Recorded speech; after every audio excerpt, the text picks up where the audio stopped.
दोस्तों नमस्कार। रामलीला मैदान की पहचान राजनीतिक सत्ताओं को डिगाने वाली रही है। किसी भी कालखंड में देख लीजिए, जब कोई नेता रामलीला मैदान से सत्ता के खिलाफ बगावती मूड में, विद्रोही अंदाज में या फिर आंदोलन की मुनादी करता है तो राजनीतिक सत्ताएं डोलती हुई नजर जरूर आती है। जनता पार्टी के दौर को याद कीजिए या उससे पहले इंदिरा गांधी के दौर को याद कीजिए। हाल के वर्षों में जन लोकपाल को लेकर अन्ना हजारे के आंदोलन को भी याद कर लीजिए। और इस देश में नारा देने को लेकर जब राम मनोहर लोहिया भी रामलीला मैदान पहुंचे और लाल बहादुर शास्त्री भी एक नारे के साथ पहुंचे और नेहरू ने भी इस देश के भीतर में लोगों को एकजुट करने के लिए कोई दूसरा मैदान नहीं चुना, रामलीला मैदान ही चुना।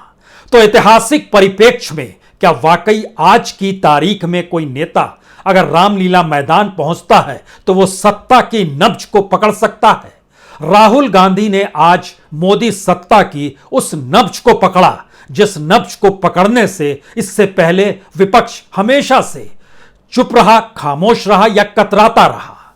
यानी बार बार बीते 8 बरस से जब भी जिक्र मोदी सत्ता का हुआ तो यही कहकर हुआ वह लोकप्रिय हैं, वोट देखिए कितने ज्यादा मिलते हैं, और लार्जर देन लाइफ की स्थिति में है जहां बीजेपी और आरएसएस भी उनके सामने मायने नहीं रखती है। और नेहरू से लेकर मनमोहन सिंह तक के दौर में कोई प्रधानमंत्री उनके सामने टिकता नहीं है।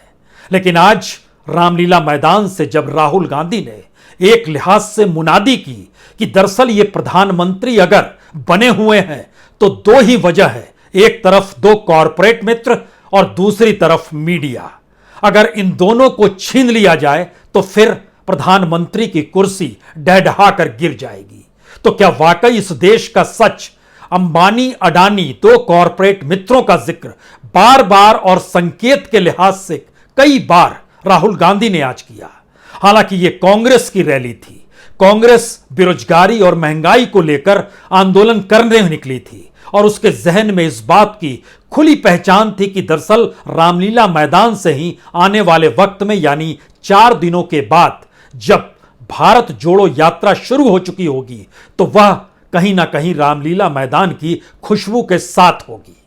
तो क्या यह एक मुनादी है इस देश के भीतर कि वाकई यह देश 2 हिस्सों में बटा हुआ है, एक तरफ रईस हैं, दूसरी तरफ गरीब हैं, और अब उन 2 हिस्सों में भी एक हिस्सा भी बट गया है जहां 2 कॉरपोरेट मित्र हैं और बाकी कॉरपोरेट अलग थलग पड़ा हुआ है। क्या वाकई इस देश के भीतर में किसान मजदूरों की जो बदहाली है वो सरकार की नीतियों की वजह से है या सरकार की मंशा अपने कॉरपोरेट मित्रों के हक में खड़े होने की है, इसीलिए यह स्थिति आकर खड़ी हो गई है?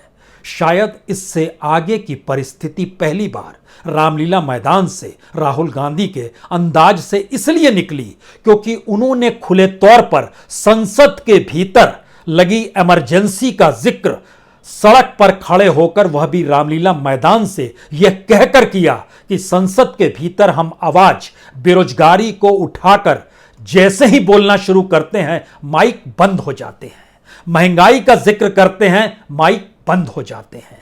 इस देश के भीतर में और इस देश की जमीन पर चीन घुस आया, जासूसी अपने लोगों की इस देश में कौन करा रहा है, राफेल का सौदा हो, कुछ भी जिक्र कीजिए, वैसे ही माइक बंद हो जाते हैं। यानी पार्लियामेंट के भीतर इस देश का विपक्ष और कांग्रेस की हैसियत कुछ भी नहीं है। और जब मीडिया भी उन्हीं बातों को तरजीह देता है जो राजनीतिक सत्ता की जुबान पे फिट बैठे, तो फिर हमारी बात पहुंचेगी कैसे? और शायद पहली बार राहुल गांधी ने यह माना कि अब हमारे कार्यकर्ताओं को जनता के बीच जाना होगा, क्योंकि संवाद बनाने और सरोकार दिखलाने के अलावे दूसरा कोई तरीका बचा ही नहीं है, क्योंकि पार्लियामेंट के भीतर आपकी जुबान पर ताला लगा दिया जाता है। टेलीविजन मीडिया और खास तौर से टीवी का वो जिक्र कर रहे थे, अब वह भी तो कॉरपोरेट ने अपने हाथों में ले लिया। यानी इतना गहरा अंधेरा है और उस अंधेरे के भीतर रोशनी की आवाज भारत जोड़ो यात्रा से निकलेगी, यह सवाल शायद बहुत महत्वपूर्ण और बड़ा होते जा रहा है, क्योंकि महंगाई की फेरिस्त लगातार जिन बातों का जिक्र किया गया वह कोई किसी से छुपा हुआ नहीं है। मसलन जिक्र राहुल गांधी जब भाषण में यह कर रहे थे कि कितने रुपए में 2014 में एलपीजी मिलती थी, पेट्रोल मिलता था, डीजल मिलता था, सरसों तेल मिलता था, दूध मिलता था, आटा मिलता था, चावल मिलता था, और आज की तारीख में क्या स्थिति है उसको बताने की स्थिति की जरूरत नहीं है। इस देश में हर व्यक्ति जानता है। लेकिन राजनीतिक तौर पर कोई कनेक्टिविटी यानी कोई जुड़ाव अभी तक विपक्ष का इस देश की उस जनता से नहीं हो पाया है जो जनता बदहाली, मुश्किल हालात सबको देख तो रही है, लेकिन उसे समझ नहीं आ पा रहा है कि वह राजनीतिक तौर पर शिफ्ट अपने आप को कैसे करे, किस रूप में करे। क्योंकि रामलीला मैदान के भीतर आज बड़ी तादाद कांग्रेसियों की थी। कांग्रेसियों के भीतर का गुस्सा भी अलग अलग जगहों से निकल कर आ रहा था जब भी वह स्क्रीन पर आते या जहां से नारे निकलते। जाहिर है यह गुस्सा सत्ता को खोने का भी हो सकता है, यह सत्ता ना पाने का भी हो सकता है, यह हालात हो सकता है वाकई वह खुद को जनता मानने की स्थिति में आ गए हों, जहां पर अपने आप को नेता और उसके विशेषाधिकार का लबादा ओढ़कर चलने की परिस्थितियां खत्म हो गई हों, हो सकता है।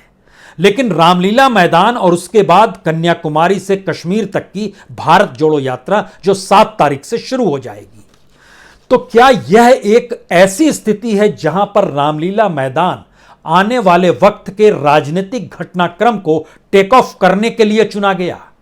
क्योंकि इस देश के भीतर में महंगाई और बेरोजगारी के आंकड़े कमोवेश हर बच्चे की जुबां पर होंगे। हर बड़े बुजुर्ग हर शाम में जब परिवार के साथ बैठते होंगे उन्हें यह समझ में आता होगा कि क्या हालात हैं।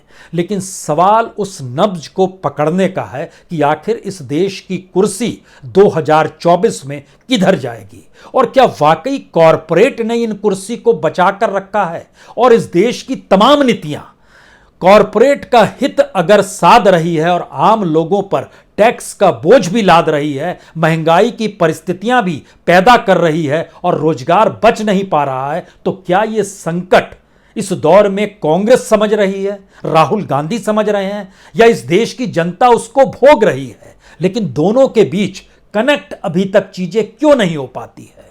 क्या बीजेपी के पास एक बड़ा तंत्र है? क्या बीजेपी तकनीकी रूप में ज्यादा प्रशिक्षित है और ज्यादा कहीं ना कहीं पूंजी के तौर पर अपने आप को इस देश के भीतर में लगातार सत्ता में बने रहने की परिस्थितियां पैदा करने के लिए उसके पास शानदार हथियार और औजार हैं? हो सकता है। लेकिन 3 सवाल सबसे बड़े जो आज रामलीला मैदान से उठे। पहला सवाल, इस देश के भीतर में लोकतंत्र को बंधक बना लिया गया है। दूसरा सवाल, लोकतंत्र को बंधक का मतलब पार्लियामेंट में भी आवाज अगर नहीं सुनी जा रही हो या खामोश कर दिया जा रहा हो, या पार्लियामेंट के भीतर की आवाज सड़क तक ना आ पा रही हो कि कौन सी आवाज वहां पर कही जा रही है, तो यह लोकतंत्र को बंधक बनाने वाली स्थिति है। दूसरा मैसेज जो इस रैली से निकल कर आया, इस देश के भीतर कई 4th स्टेट जिसका काम है उस लोकतंत्र को निगरानी में रखना, इस दौर में सत्ता सरकार की निगरानी करना, उससे सवाल पूछना, वह भी बिल्कुल सत्तानुकूल ही नहीं बल्कि सत्ता ने उसे अपने हथेलियों में दबोच लिया है और वह उसकी बोली ही बोलता है। खुले तौर पर ऐसे वक्त राहुल गांधी मीडिया को कटघरे में खड़ा कर रहे थे जिस वक्त समूचा मीडिया राहुल गांधी को ही दिखा रहा था। यानी तमाम मौकों पर कांग्रेस के नेता, कांग्रेस के आंदोलन से मीडिया कहीं ना कहीं 2 गज की दूरी बना ही लेता है, और उस दूरी को पाटने के लिए रामलीला मैदान से दूरी बना पाना मीडिया के लिए मुश्किल होता है। लेकिन यह मीडिया भी कॉरपोरेट के हाथों में जा रहा है। वो कॉरपोरेट मोदी सत्ता के हाथों में खेल रहा है।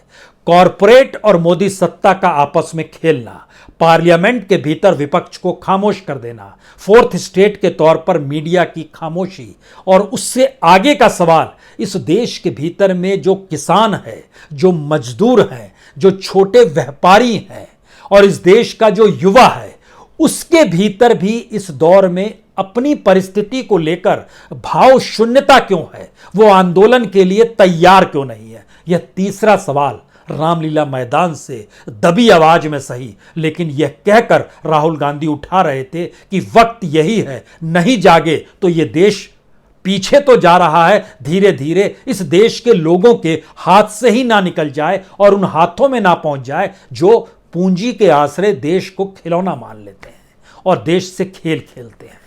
राजनीतिक तौर पर यह एक बड़ा बयान हो सकता है, लेकिन जरा आज उस रामलीला मैदान के भीतर घुसिए जहां पर इस बात का जिक्र होता है।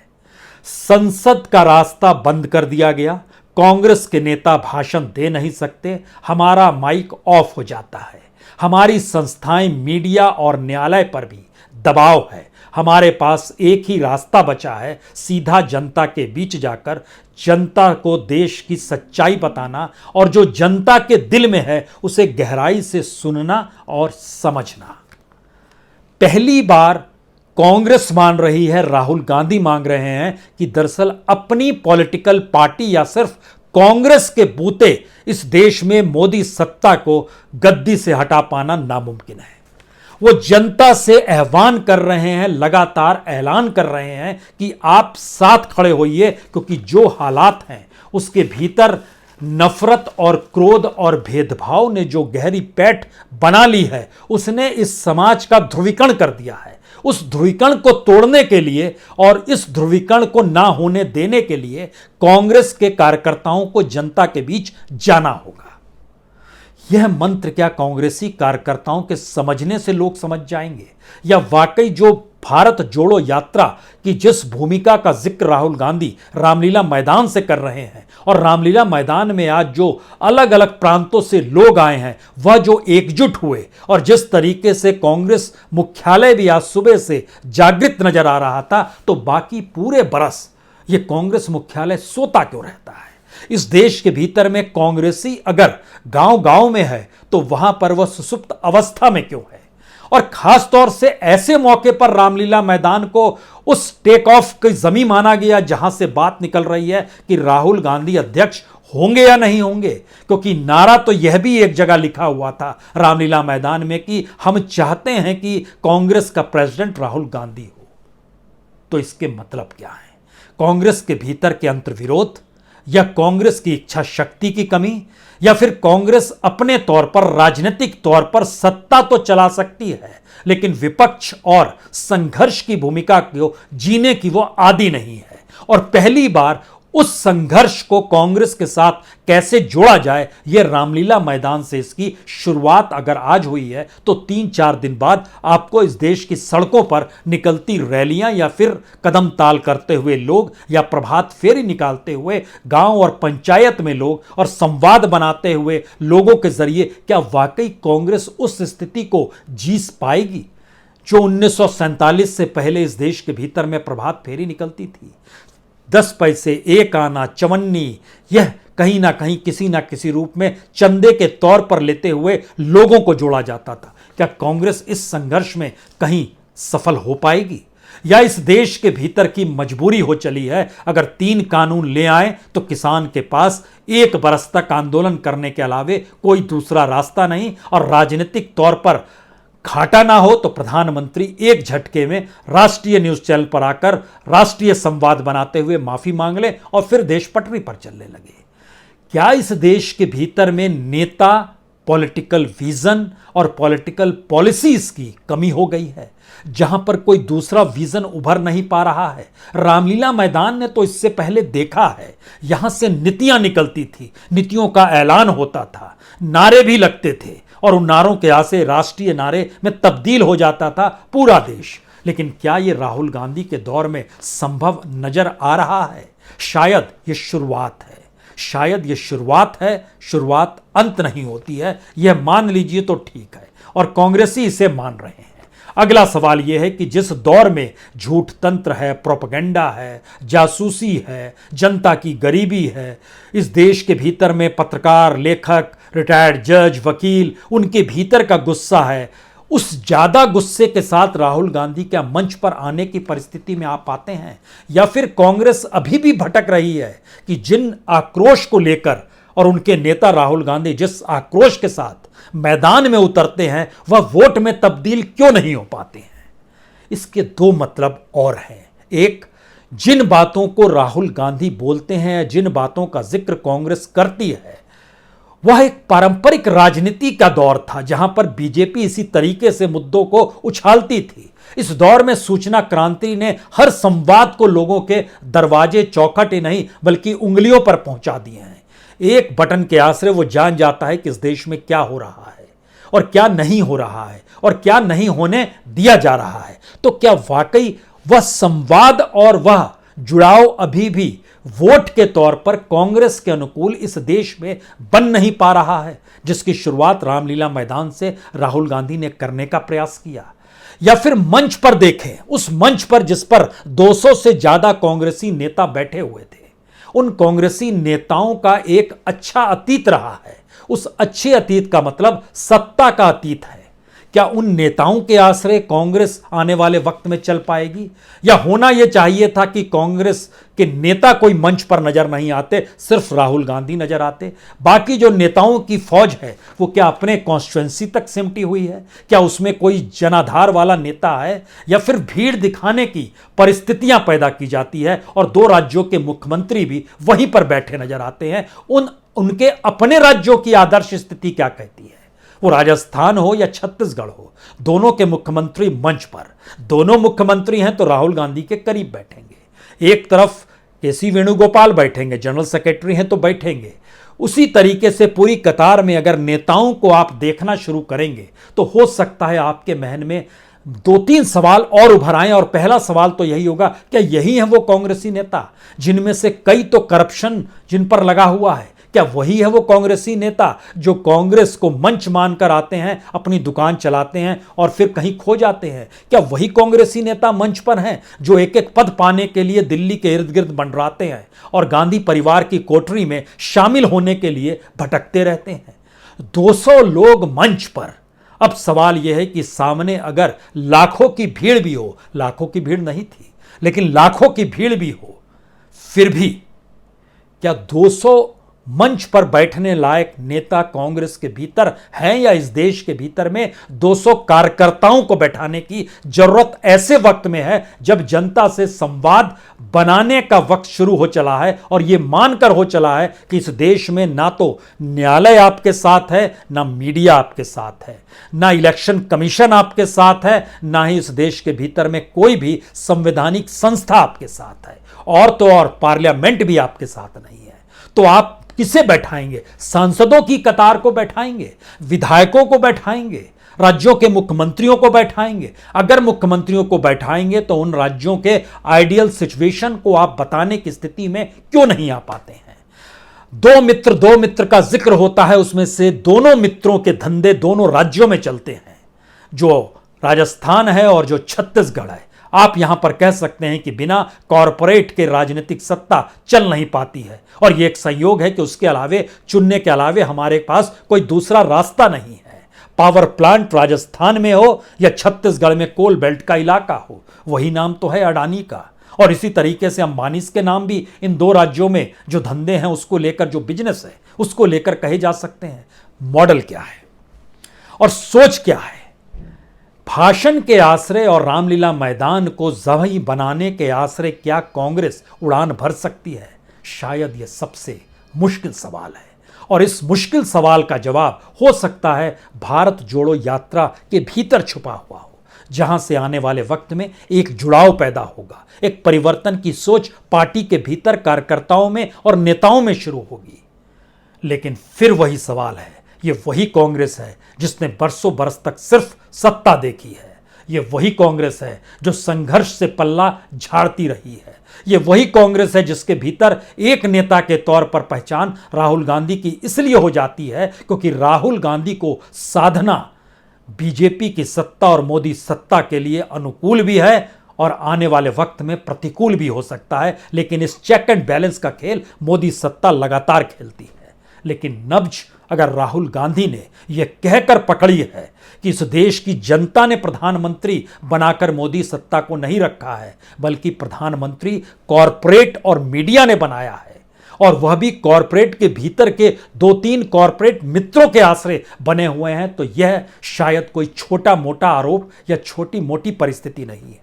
यह इस देश के भीतर के लोकतंत्र की वह सोच है जिस सोच के आश्रय संवैधानिक संस्थाओं का ढहना यह देश बार बार देख रहा है। सवाल उसके एक कदम आगे का है और वो कदम इस देश की जनता के साथ जुड़ता है, जो रामलीला मैदान शब्द आते ही लोगों के आंदोलन, उनके संघर्ष, राजनीतिक मुनादी और राजनीतिक सत्ताओं का डिगना शुरू होने की एक आहट होती है जो रामलीला मैदान से निकलती है। क्या आज जिस राहुल गांधी ने टेक ऑफ किया है या कांग्रेसी जिस टेक ऑफ का इंतजार कर रहे थे इस महंगाई और बेरोजगारी की रैली के जरिए, और इसकी शुरुआत इस टेक ऑफ के साथ जिस मैदान को कन्याकुमारी से कश्मीर तक के लिए चुना गया है, क्या इन दोनों को जोड़कर भारत की राजनीतिक सत्ता में 2024 तक की परिस्थितियां कुछ नए अलग जगा सकती है? यह भी एक सवाल है। लेकिन आखिर में 3 सवाल सबसे बड़े। पहला सवाल, अगर लोकतंत्र बंधक है और इसका जिक्र हो रहा है तो उसके ठीक समानांतर क्या मायने रखते हैं कि किसानों की स्थिति क्या है, मजदूरों की स्थिति क्या है, जमीन अधिग्रहण कौन लेकर आया बिल, ये क्या मायने रखते हैं? दूसरी स्थिति, अगर 4th स्टेट भी बंधक है तो इस देश के भीतर में सूचना देने के तौर तरीके भी पूरी तरीके से न सिर्फ प्रतिबंधित हैं बल्कि एक तरफा हैं, तो क्या मायने रखता है कि आप कहीं भी रैली कीजिए और कहीं भी भारत जोड़ो यात्रा कीजिए, उसकी आवाज़ लोगों तक पहुंच जाएगी?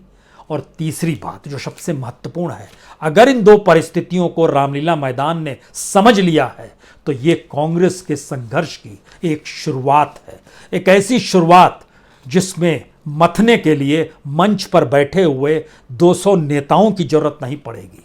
उन नेताओं के आसरे चलना भी नहीं चाहिए। वो चेहरे दिखाने के लिए हैं, प्रतीकात्मक है, पद पर पाए हुए चेहरे हैं। वो सभी चेहरों को कोठरी में बंद कीजिए और राजनीति की शुरुआत जनता के बीच, जनता के आसरे, उनके भीतर के लोगों के साथ कदम ताल करना सीखना होगा। कांग्रेसी अगर चल पड़ा है तो उसके मतलब भीड़ के तौर पर होंगे। आम लोग अगर चल पड़े हैं तो इसके मतलब परिवर्तन के तौर पर होंगे। और यही सबसे बड़ा मैसेज है। कांग्रेस समझ ले तो ठीक, अन्यथा इंतजार करते हैं भारत जोड़ो यात्रा का भी। बहुत बहुत शुक्रिया, बहुत बहुत शुक्रिया।